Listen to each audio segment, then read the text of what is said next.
सबैलाई नमस्कार। म आज यो कफी प्रदर्शन केन्द्रमा आएको छु। यो देख्दा मेरो एकदमै आत्मादेखि एकदम खुसी लागेर आयो।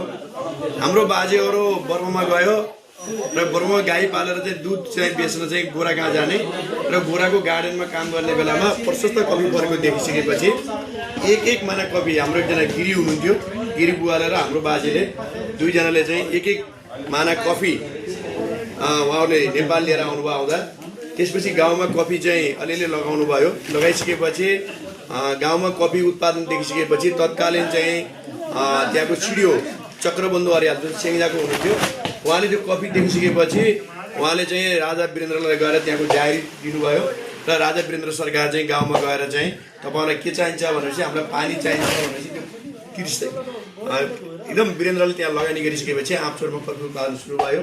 त्यहाँ चाहिँ मेसिनहरू स्थापना गरियो र पहिलो प्रशोधन केन्द्र पनि कफी केन्द्र पनि हामीले चाहिँ आँपचोरमा स्थापना गऱ्यौँ गुल्मीमा।